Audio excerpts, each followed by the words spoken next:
Okay, now that we have installed Robocode, we can create new battles by grabbing some samples and having them blast away at each other. That's always fun.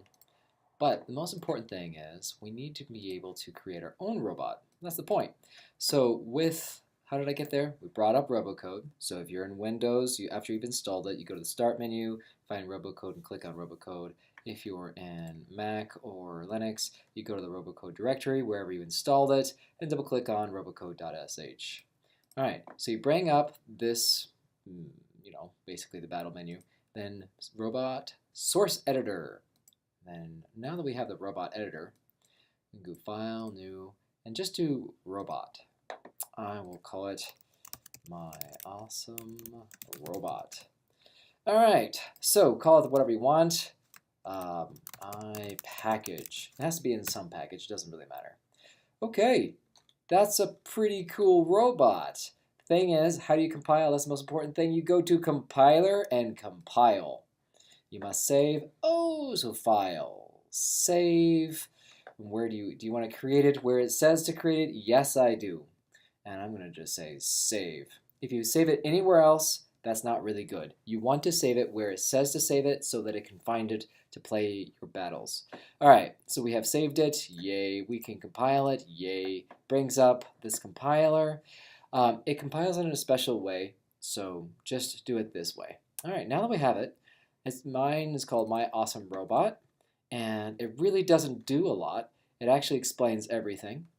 Here's the actual API if I want to look at it, which I suggest you do.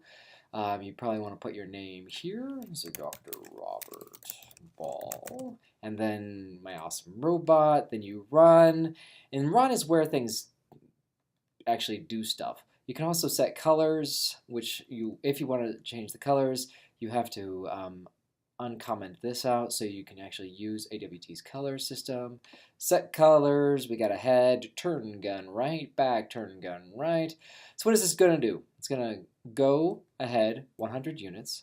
It's going to turn 360 degrees. It's going to go backwards, and then it's going to turn around 360 degrees, and it's going to keep doing that.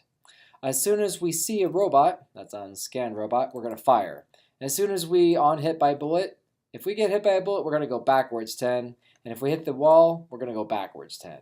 All of that is the default. So let's go in here, click New, and I've got my package and my awesome robot. So let's go ahead and add that to the mix.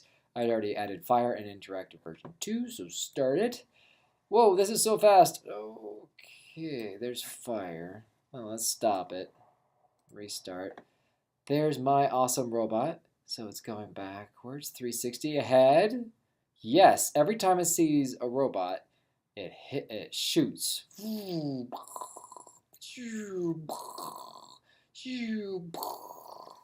All right.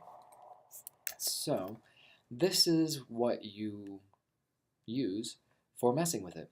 So the idea is you want to change this. Go to the API right here to see what all the options are. But your robot's just as good as you program it to be. So we have a very basic robot that just goes straight 100 units, turns around 360, back 100 units, and turns around 360. And if it ever sees a robot, it fires. And that means a strength of 1.